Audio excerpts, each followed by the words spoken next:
Good evening, everyone. I'd like to call the Monday, November 7th, 2022 Kitty Hawk Town Council meeting to order. We're in the Kitty Hawk Town Hall. It's 5 o'clock p.m. Feels funny starting at 5, but we've got a reason for doing that. So thank you all for coming and thank you all for being here. If you would, if you're able to stand, please join us in a moment of silence, followed by the Pledge of Allegiance.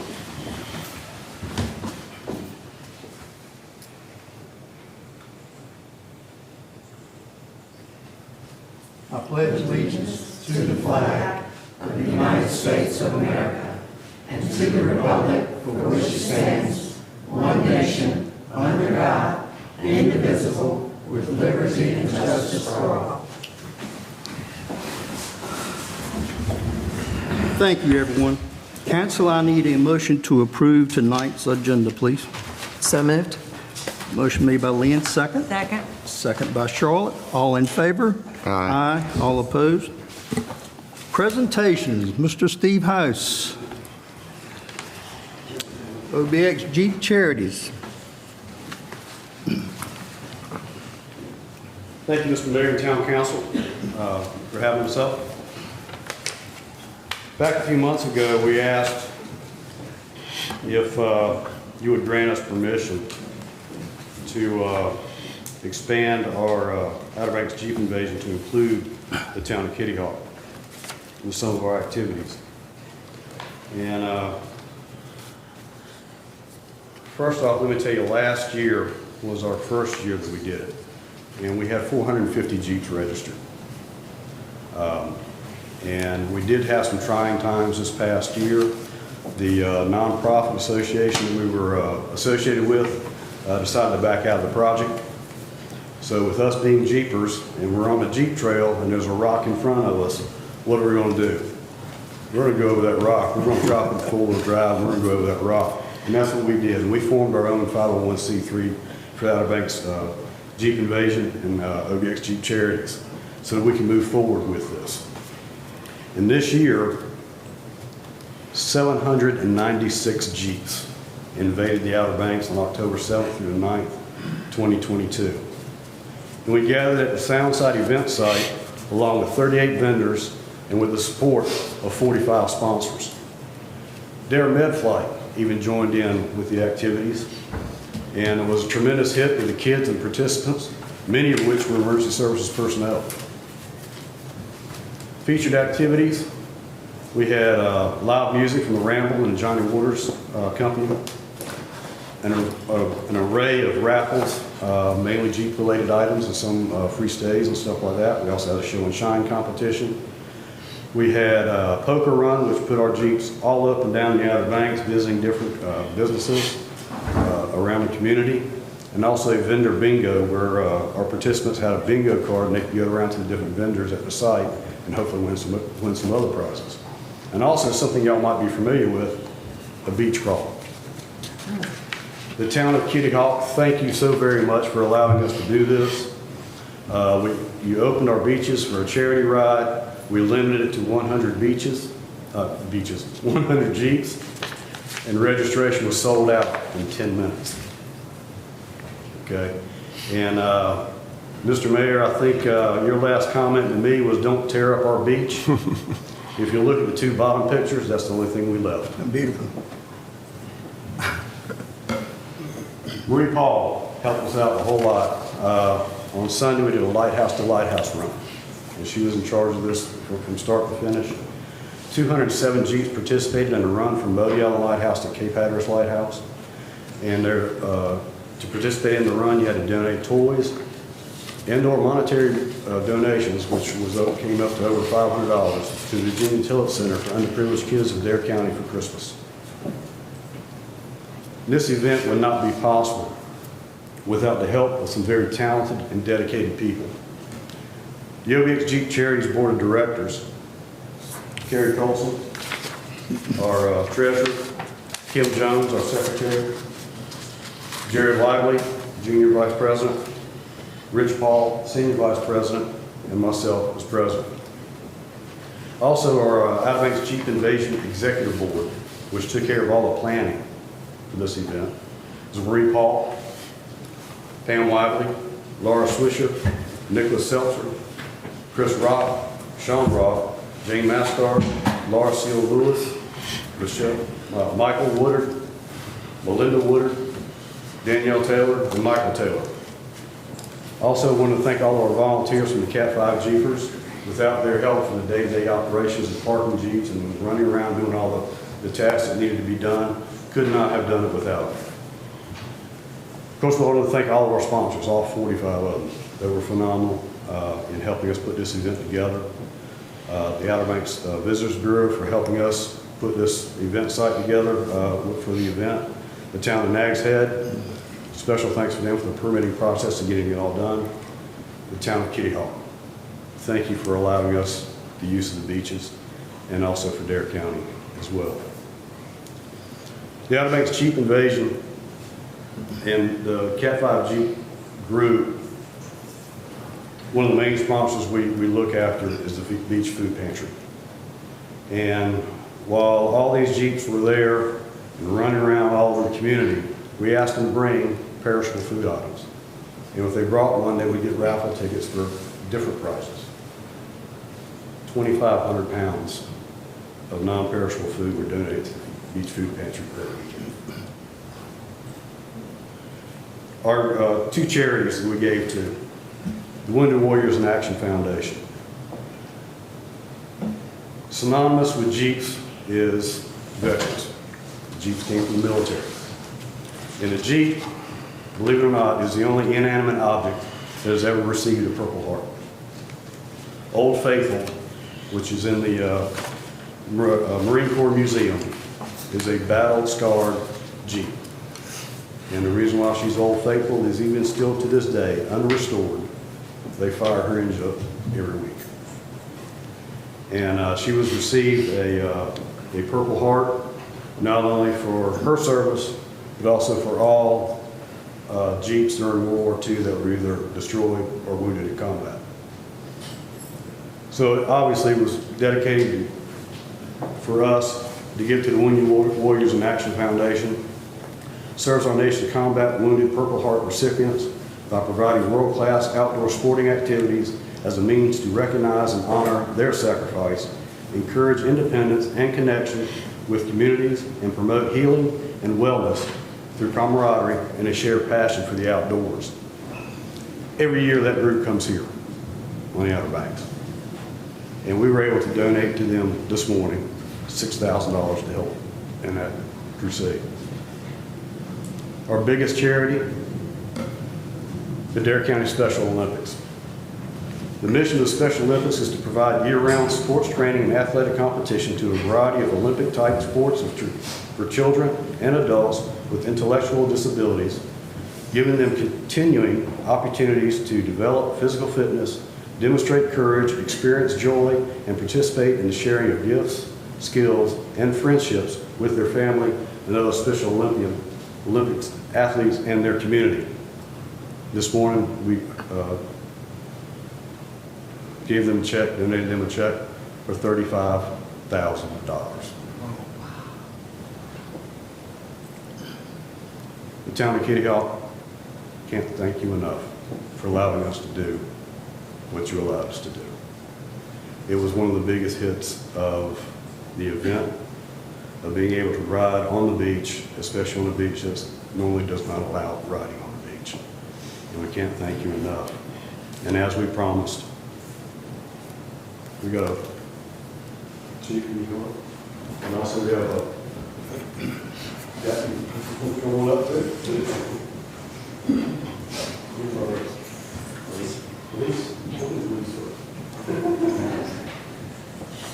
This is the part we did not mention to you. Okay? But in knowing that emergency services here in Kitty Hawk is well represented, they're fine professional standards up along the beach, and allowing us to do this, the police department helped us out along with Ocean Rescue. On behalf of the Outer Banks Jeep Invasion, we'll present the check to the Kitty Hawk Police Department for $500.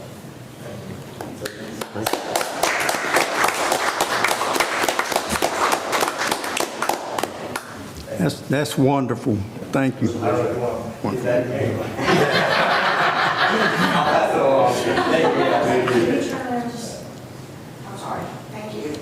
Let Chief Talley get in that picture too, please. Yeah.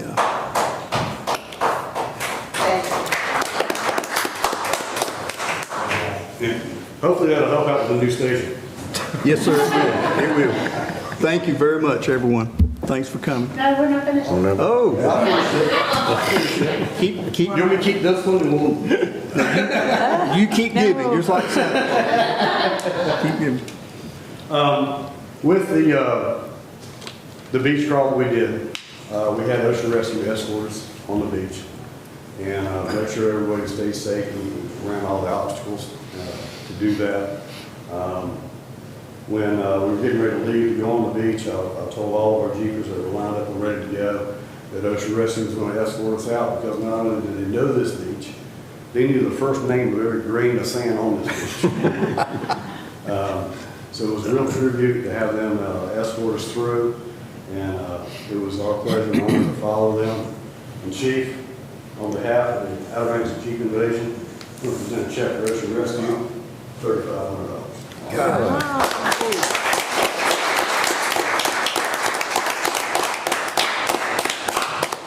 Yeah.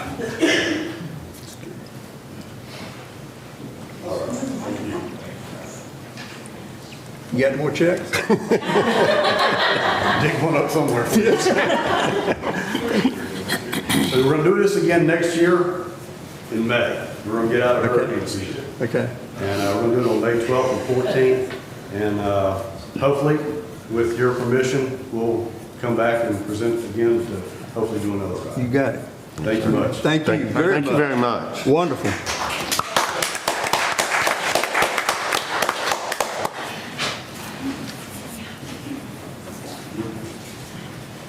Thank They can ride on the beach anytime they want to. All right, I guess now is the perfect time for our audit. Miss Teresa Osborne, since we're getting these checks tonight. I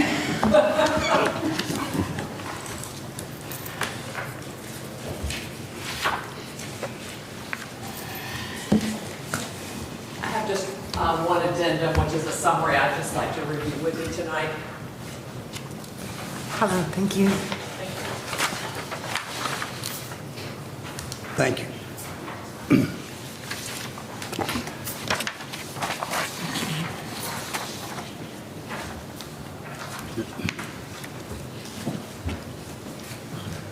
Good evening, everyone. I'm happy to be with you tonight to present the results of your June 30th, 2022 independent annual audit.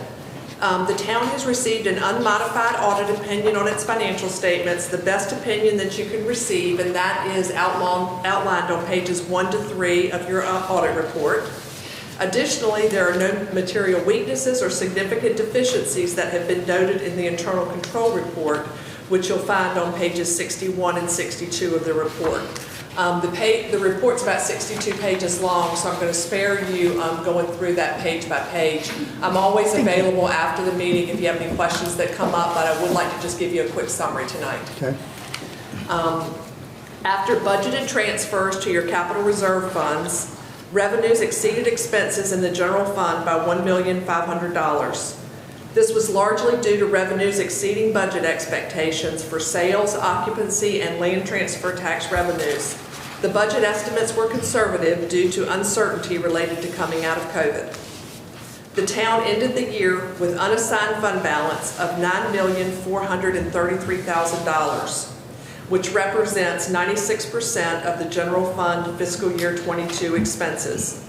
This is an increase of $1,452,000 over the prior year, and it leaves the town in very strong financial condition. I would like to just point out a couple of numbers on this summary that I gave you. Down towards the middle of the page, you're going to see unassigned at June 30th, 22. You're going to see that $9,433,433 that I mentioned. The town has a fund balance policy that requires you to set aside a minimum of $3.5 million for emergencies. And when you subtract that out, you have an available amount of $5,933,433 at June 30th, 22. The town did appropriate a portion of that fund balance when you all purchased the Centerra property in September. and you appropriated $1,926,143 of that, leaving you after that transaction with $4,729,290. Hopefully that kind of lays it out and makes that kind of clear as to where you are. The town has a capital reserve fund with a balance of $2,987,421, and you can see that broken down on this separate schedule as well. $2,259,880 of this is restricted for beach nourishment, and $120,000 for the public safety building, and the remaining $607,541 for various other capital projects. As noted on that schedule, that $120,000 that was for the public safety building, that was also transferred for the Centerra project as well. Those were funds that you had been accumulating for that purpose. I would just like to thank Liliana, Angela, and the entire staff for their help and assistance during the audit process. You've ended the year in very strong financial condition, and I'll be happy to answer any questions that you might have. Council, any questions for Ms. Teresa? I do not. As usual, we're proud of this, and it relates back to the staff that we have here working along with you that makes it always good for us. So we appreciate their report tonight. You're certainly welcome. Thank Thank you very much. Thank you for what Thank you you. do. All right, public comment. Lynn, has anyone signed up to speak at public comment? Yes, sir. Spencer Oliver. Come on up, Mr. Oliver.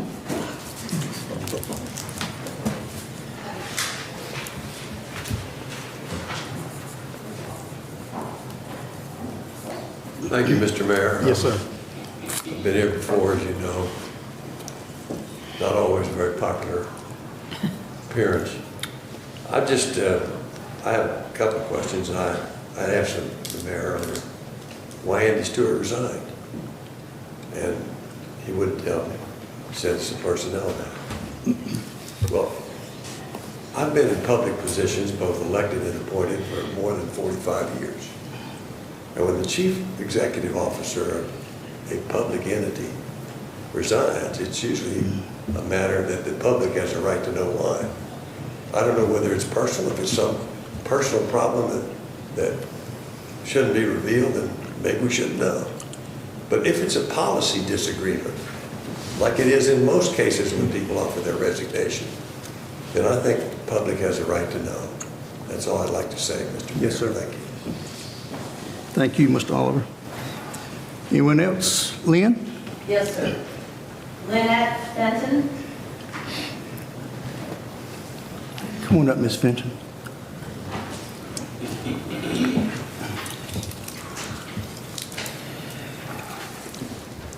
Hello, y'all.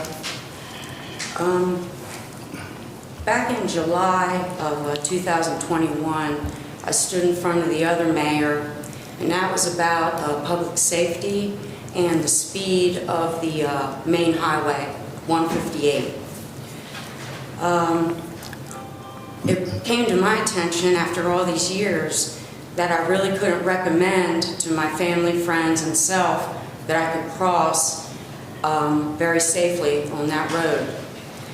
And the 50 miles an hour seemed like a bare minimum as people were flying by. So at the time, I made my 3-minute presentation, and then I called the mayor, Mr. Perry at that time, and I said, well, what do we do about it? Like, we're kitty hawkers, don't more of us think that road's so fast? And I really got the runaround, and then I got sent to Edenton, and when I connected with that gentleman, I asked him the question of how he knew what Kitty Hawk needed. He wasn't a kitty hawker. And that road's dangerous, dangerous. Well, this year it came up again. I hit the bridge, and Currituck is down to 45. Currituck. So they're buzzing in from all locations, coming in. They slow down over there, and we speed them up again here in our village. So I started just really observing the beach road, the feel of that road, and how it feels in Kitty Hawk, and like Eppner and you know, the only safe places to really cross. And, you know, we have a lot of people that we've now made it, even locals drive to the beach. We don't walk and bike anymore. So what I'm bringing up is, why are we speeding up and not slowing down? I feel like we've lost our integrity. We should be a beach fishing village. And people come blazing through 50 miles an hour over that. You know it's the minimum. I don't think we're digging deep enough, y'all, to accommodate modern beach issues. That 5-lane road's dangerous. We need to be saying, if we all feel it, I mean, maybe you talk amongst yourselves and talk real. Sit at 7-Eleven and TW's and just watch some shenanigans go down. It's dangerous. We've had deaths. We know it. We gotta feel like something can like shift. Okay, your 3 minutes are up, ma'am. Okay. I'm sure Mayor Perry before sent you the Edenton because that is a Department of Transportation matter. Okay. That is the district headquarters office. Our Public Works gentleman's here tonight. We will mention it to him, but I can tell you there are certain times it is dangerous. That's why you need to cross at crosswalks and intersections with a traffic light. Bicyclists, pedestrians, okay? We have very few of those. All right, okay. Thank you, ma'am. Lynn, is anyone else signed up to speak? No, sir. Anyone else like to speak at this public comment? Thank you, Ms. Fenton. All right, let the record show no one else chose to speak. Council, I need a motion to approve the consent agenda. Motion to approve the consent agenda. Motion by Lynn, second. Second. Second by David and Jeff. All right, all in favor? Aye. Aye. All opposed? We have no items removed from the consent agenda. Item 8A, public hearing of text amendment. Rob, would you come up, please? Council, I need a motion to go into public hearing. So moved. Moved by Lynn, second. Second. Second by Charlotte. All in favor? Aye. Okay, we are in public hearing. So the proposed text amendment tonight is to section 42-419-7, standards and requirements for the PCD overlay district. The specific proposal would change the maximum height from 35 feet to 45 feet within the PCD overlay. Taken from the ordinance, the PCD developments are intended to provide developers with an option by which they can achieve flexibility of design, the integration of mutually compatible uses, and optimum land planning with greater efficiency, convenience, and amenity than may be permitted as of right under other parts of the zoning ordinance. PCDs can be approved within the BC1, BC2, BC3, BH1, and BH1 zoning districts if certain site requirements are met, those being they have to be at least 5 acres of contiguous acres in size, and not less than 500 feet total road frontage on US 158 or NC 12, except that portions of the site may be separated by public and private rights-of-way, not more than 60 feet in width. Currently, the townwide height maximum, aside from the BH2 Beach Hotel District, is 35 feet. The BH2 district allows for a maximum total height of 76 feet.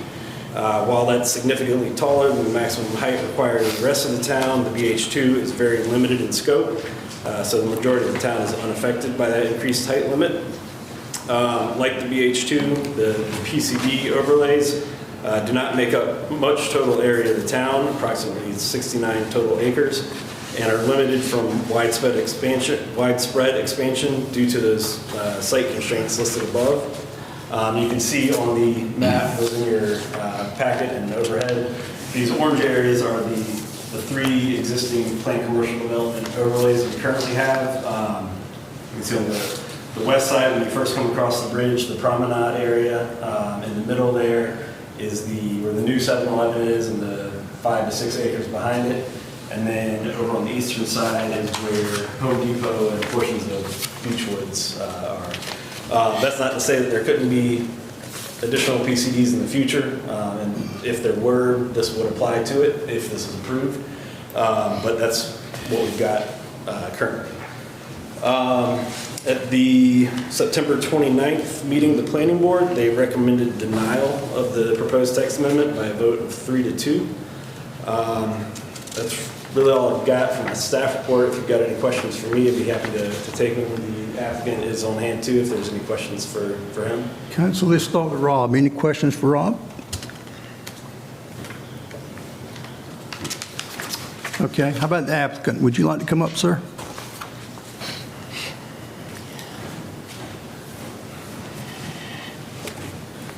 Good evening. My name is Eddie Goodrich. The first thing I'd like to say is I was that close to pulling this off the agenda because I know how controversial it is and that the height is pretty much the sacred cow in all of Adair County, and especially Kitty Hawk. But I'm only asking for it in a planned commercial development, which is extremely limited, and I can't say any more than what Rob just said because he did a wonderful job and he was 100% correct. So my curiosity got the best of me.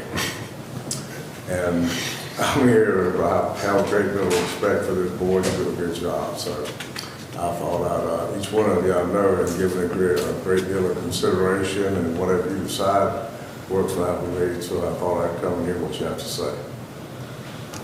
Thank you, Mr. Goodrich. Any questions of Mr. Goodrich? Anyone? All right, thank you, sir. Thank you. Thanks, sir. Anyone else wish to speak at this public hearing?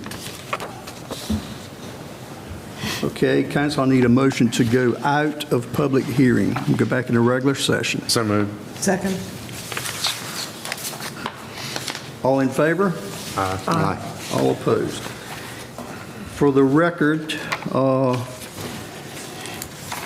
our town clerk today has received 4 emails, one from Henry and Barbara Barker, Beverly Brooks Kissinger, Michael and Tammy Odell, Nancy E. Bailey. All are opposed to this project.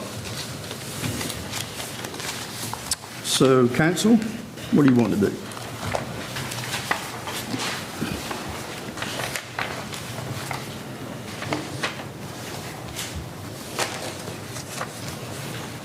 Mr. Mayor, I move to deny the proposed text amendment of Section 42-4197, maintaining the current 35-foot building height maximum with the PCD overlay district.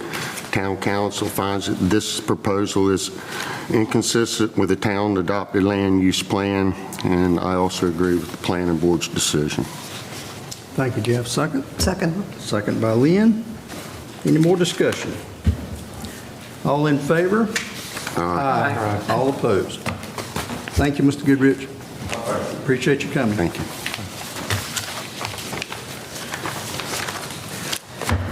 All right, item 9A. We had a resignation on the Recreation Committee, Mr. Fish, and we're going to miss you, sir. You've been a good friend for a long time, worked hard on this committee. Do I have a motion to replace Mr. Fish's position? I make a motion to appoint Dave Klibitz to Mr. Fish's unexpired term on the Recreation Committee. The term of office is June 30th, 2024. I have a second. Second. Any more nominations? Okay. All in favor of Charlotte's motion, signify by saying aye. Aye. All opposed? All right. Thank you, Charlotte. And welcome aboard, Mr. Klibitz, to our Recreation Committee.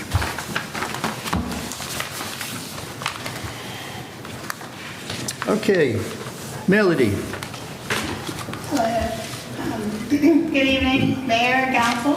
I just have a couple things to go over tonight. First of all is the Police Department building update. We had a wonderful ribbon cutting on October 28th, and so pleased with everybody who joined us, and I think it was a really nice event, and we'll be releasing a video of that very shortly. We have moved forward with moving forward with the demolition of 2 portions of the building very soon. and we're working on finalizing contracts for the electrical and HVAC work. Work is also underway with a design and architectural firm to develop a schematic that we can use for bidding on the renovation portion of the project. And we have several meetings with that coming up very soon. We also wanted to thank Kitty Hawk resident Louis Hoppy, who is the owner of Kitty Hawk Iron and Steel Works. He donated his welding services to fix a swing set at Paul Pruitt Park on the Woods Road, so we really appreciate that very much. Veterans Day is coming up on Friday. Town offices will be closed in observance of that. And due to the holiday, our trash collection for residents will take place Monday and Wednesday instead of the normal Monday and Thursday. And finally, the Outer Banks Marathon is on Sunday, and normally they start at the Woods Road and come through Kitty Hawk Road and so forth. They have changed their route this year, and they're starting in Nags Head and coming up along Bay Drive and going to Moore Shore, turning around and ending up at the Wright Memorial Park. So we won't have runners on Kitty Hawk Road and the Woods Road this year. And that is all.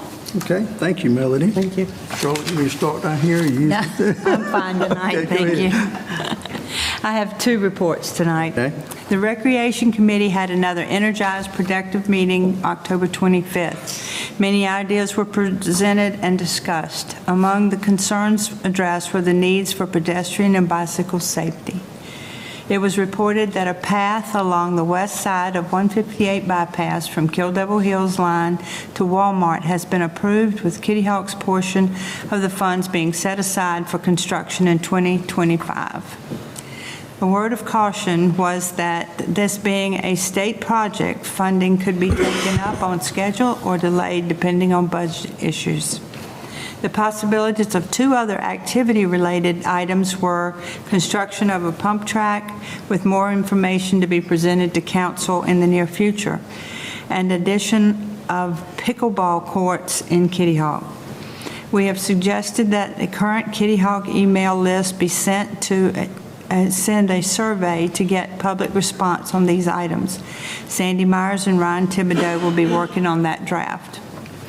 Chairman Paul Henriquez recommended that Dave Klebitz be nominated for the resignation and vacancy of Tim Fish's position on the committee. I had the pleasure of meeting with Dave this past week, and he indeed will be a great addition. The next report I have is on October 8th. I was notified by Mr. Bill Kress and Mr. Ken Hyde that Kitty Hawk would no longer be considered for the location of the Wright Brothers Tribute Museum and Observatory. Several other locations have come forward and talks are ongoing. While I feel this is a loss for our town, I am happy this amazing project will continue in a welcoming environment free of the complications that the Kitty Hawk site encountered. This museum and observatory is not if or when, it's where. I personally intend to volunteer and be involved with this museum and observatory project moving forward should it remain in this area. I believe strongly in what this will mean to children, students, the future of technology, aviation, advancement, and to the many guests that visit our area. This project will be the fusion of science, technology, math, astronomy, and history all in one beautiful space. I would like to ask educators and supporters of all projects, not just this one, to remember that your voices are very important too. If everything that is heard by those making decisions is negative, we all suffer the consequences. Sometimes good things fall apart so that better things can fall together. And also, Mayor, the work is ongoing at the dog park. Thank you, thank you, thank you. You're welcome. Glad to do it. Good job. Great report, Charlotte. Thank you. Jeff? Well, I guess you'd mentioned you'd like me to give an update on the committee. that we were forming. We've had a lot going on this month, as everybody knows. Rob has been extremely busy. I think we lack one person filling the committee, and so I'll be getting back with everybody that's volunteered on the committee. I think Rob's got a meeting on next week, but probably the following week somewhere I'll be getting back with you. I'd like to thank Louis Hoppy. I saw him today. He didn't tell me he'd welded that, but thank you, Louis. I'd also like to thank the OBX Jeep. That was mighty nice. Yes. I mean, you know, that was a good little gift, and I'm glad that it worked out for them and helped them. Mr. Mayor, that's all I have today. Thank you, Jeff. Lynn?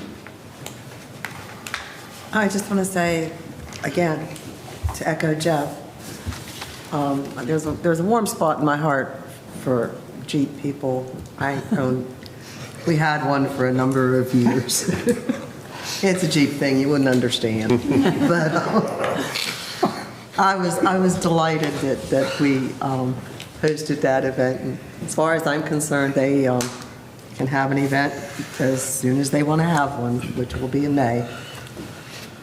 But to everybody that supported them, thank you very much. And to the rest of the people on the staff, welcome, Melody, and we'll try to behave for you.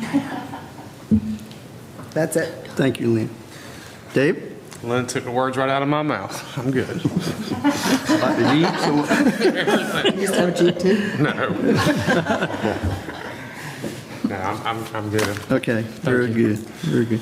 I'd like to start out also, Steve and I had a couple of conversations about the OBX Jeep charities, and I did tell him, don't mess up the beach, and he kind of laughed, but he remembered that, obviously. It's a great event. It's great that we got money out of it for our ocean rescue, police. It's just wonderful. We thank you so much. Melody, welcome. Thank you. No, thank you. Thank you. Tomorrow is election day. Voting will be here at the town hall from 6:30 a.m. to 7:30 p.m. I see some of our workers are already here waiting for us to get out of the way so they can set up. Everybody, please turn out to vote. If you haven't already early voted, please turn out to vote tomorrow. And I'd like to say, be kind to your election poll workers. They put up with a lot of stuff, and it's not always good. They do a wonderful job. It's sometimes a thankless job. Folks, be nice to them, okay? That's all I've got. Anything else?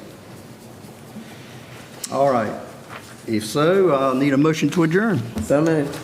Second. Second by Charlotte. All in favor? Aye. All opposed. We adjourn, gentlemen, ladies and gentlemen.